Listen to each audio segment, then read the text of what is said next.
Hello YouTube, this is Morgan Airspeed Prime here with my next Avatar comic review. This one is going to be for Avatar The Last Airbender, The Rift Part 1, which is out today in comic book stores. Today is obviously Wednesday, March 5th. This is the comic book store release date of this book. If you're looking for it on online or anything like that, most places aren't going to be shipping it or shipping it out for this date, which is March 18th for Amazon, and regular bookstores will have it then too. But for now, your best place to get it is obviously a comic book store where I got this. Also, this is going to be a spoiler review of the book. I've already done a non-spoiler review of the book about a month ago. You can see that on my channel as well.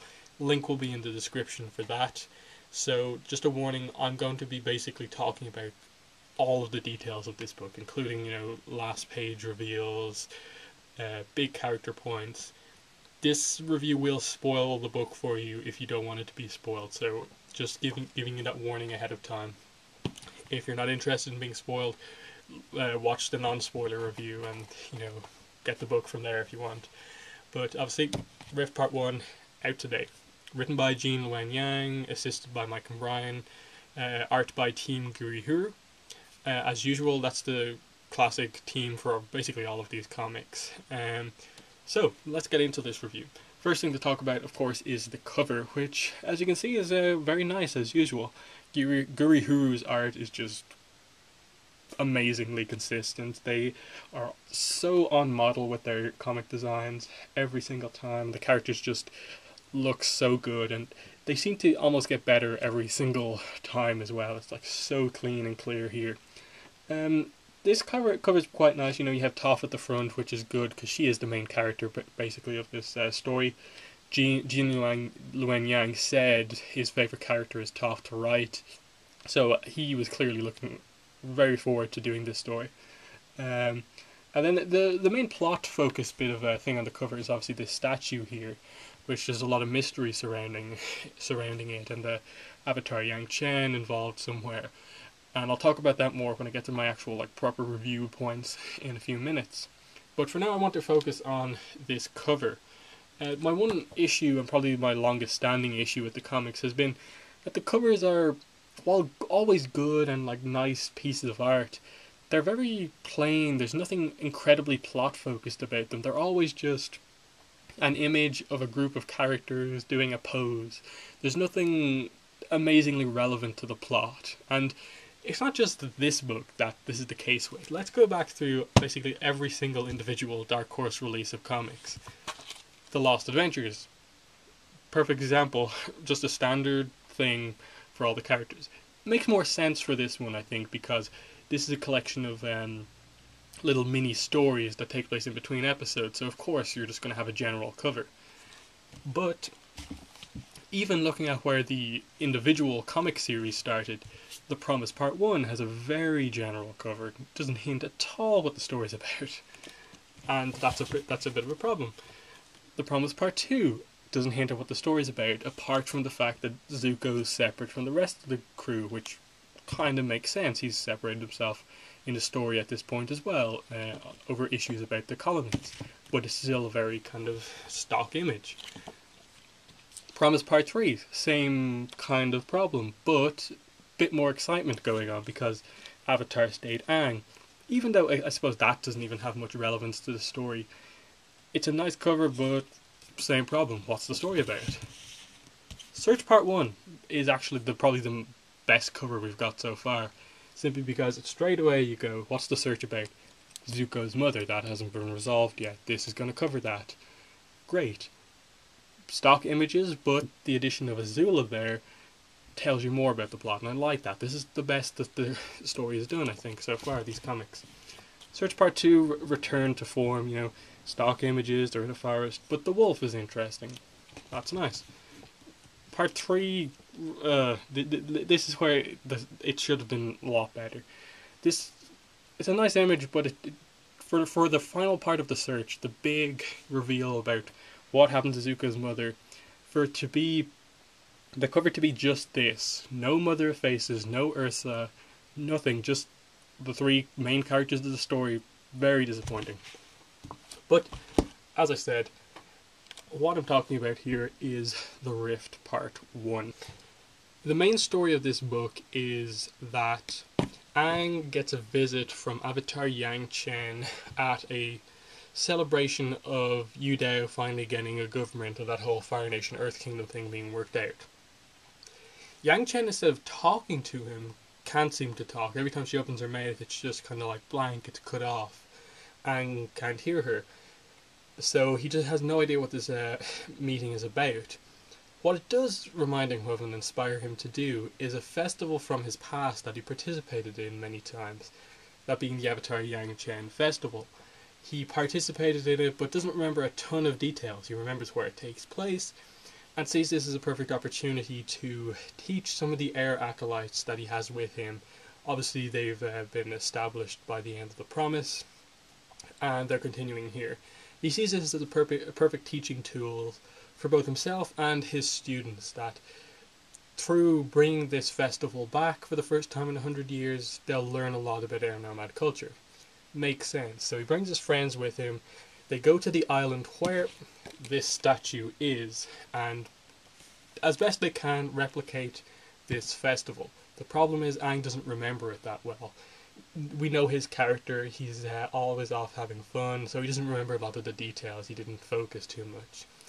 And this presents the problem of when Toph asks, why are you just bowing to this statue? Like, what's the purpose of this festival? And he goes, I'm not too sure, I didn't pay attention, that's just what's done.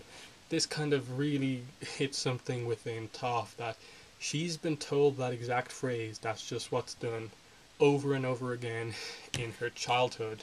Let me get the page up for you to show you this. This is it, that's just how it's done, and you can see it, the impact that it's had on her childhood. This is the reason she doesn't have any friends until she meets Aang and co. And this really hits her hard. She begins to, from there, rebel a little bit against Aang, really questioning a lot of what he's doing. And this kind of starts off the conflict between the two. And from there, then they discover that there's a refinery built on where the second part of the Avatar Yang Chen Festival takes place. That's why the back of the book says Sacred Lands Defiled. That's where this scene on the back of the book takes place. They walk into this town. Aang is shocked that this place that he's been to a lot of times to celebrate this festival, this sacred festival, and now there's a refinery built there, and he has no idea why they do this. Build this place that is known to be sacred to the air nomads, and this is where the rest of the conflict comes into play. Toph, already annoyed at Aang for saying this, thinks that the refinery is a cool idea. That's progress. They're using land that otherwise hasn't been used to get raw materials from the earth that the Earth Kingdom has a lot of, and she likes this idea. She also develops a crush on one of the engineers at this place.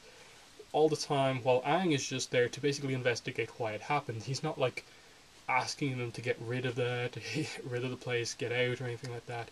He just wants to know why this happened. Why would you build on sacred ground? From there, you get stuff like the pollution of the factory. That's questioned. The river beside the factory is completely polluted, and just from kind of logic, if a factory's only been open a few months because of kind of political issues that have only been resolved in the promise, how could that possibly have polluted a whole river in about 2 or 3 months? That probably can't happen unless you do something insane, which I don't think the factory has done, because that's part of the mystery.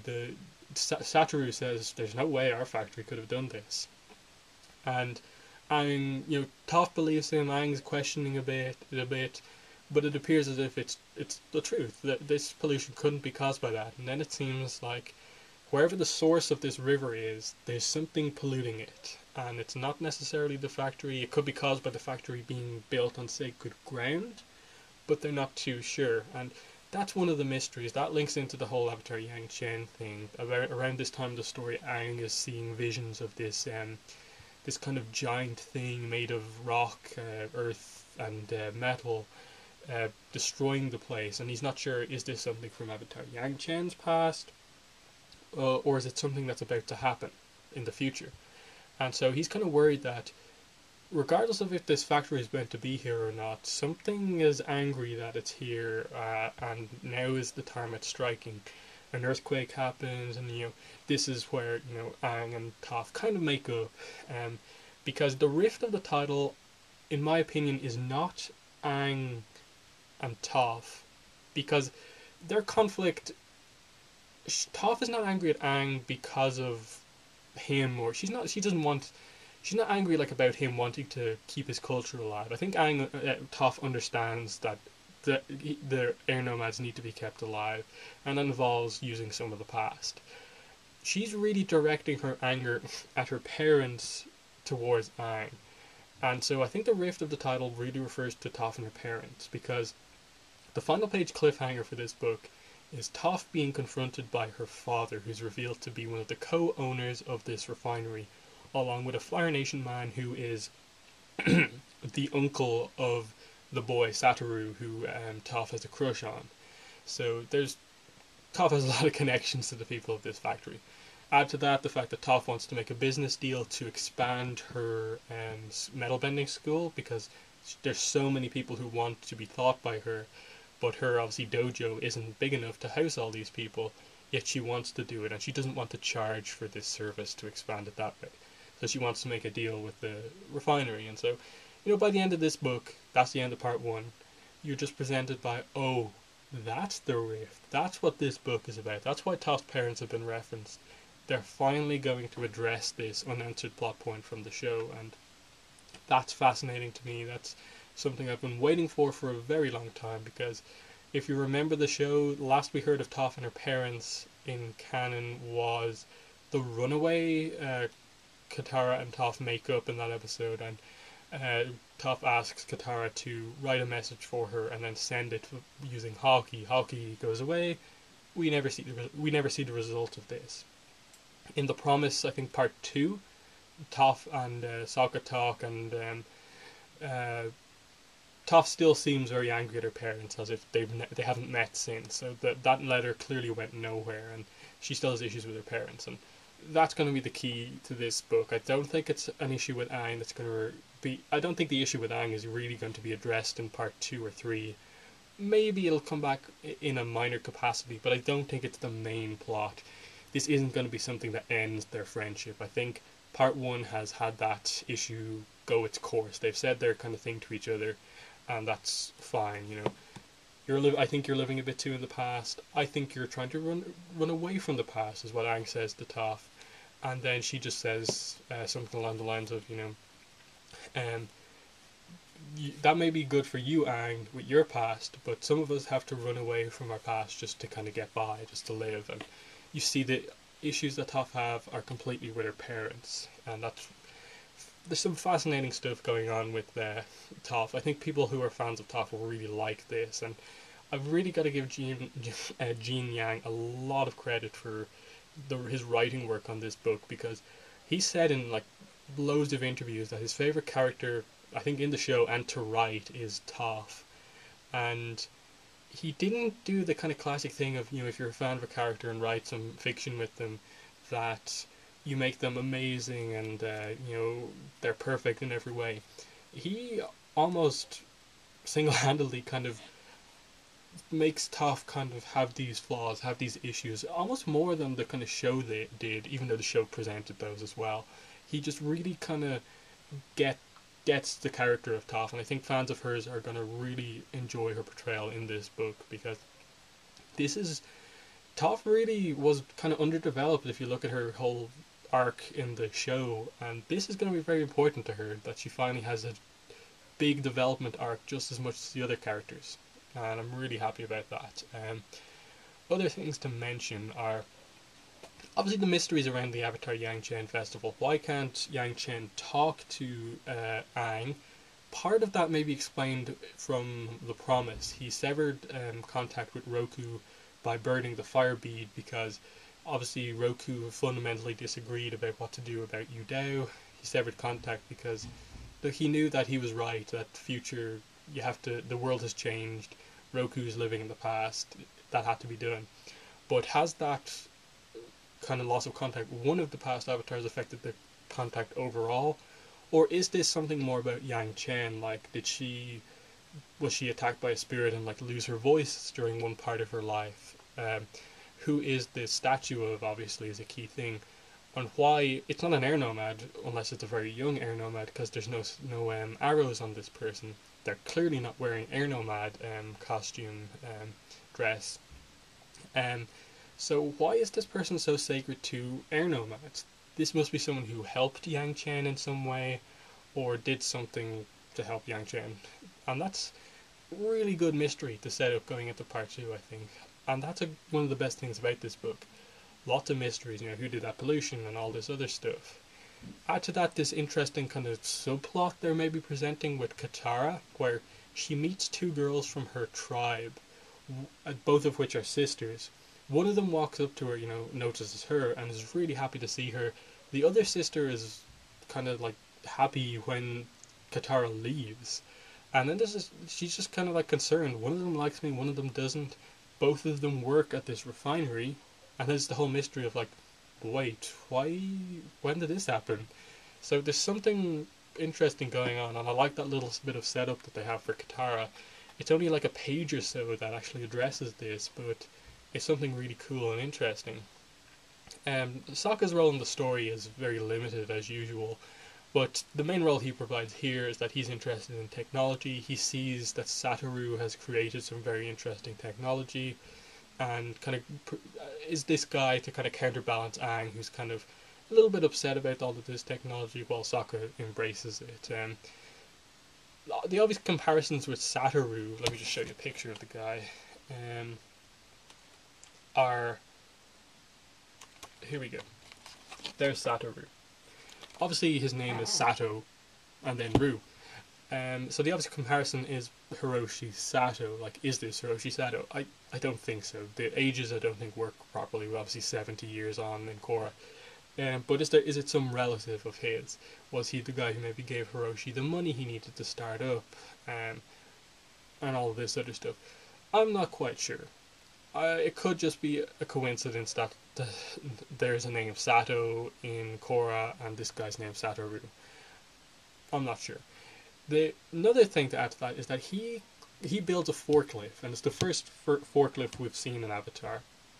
We know that forklifts are something that future industries make, so the idea that this guy's an inventor just adds to that connection. Does he in some way have any ancestry in common with Hiroshi Sato, Asami Sato? That would be a great connection to have, but as of yet we don't really know. I'm going to leave it here because I want to discuss this book so badly, and I'll go on forever if I do. This is a very good book. I definitely recommend buying it if you haven't bought the book already.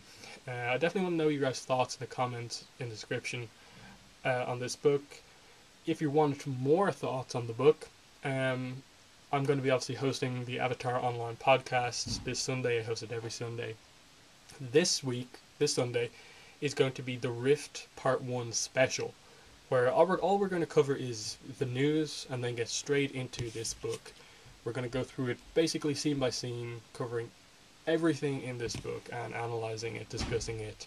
I can't wait, and I hope you guys will listen to that podcast when it's released on Sunday. So, thanks for watching, and bye.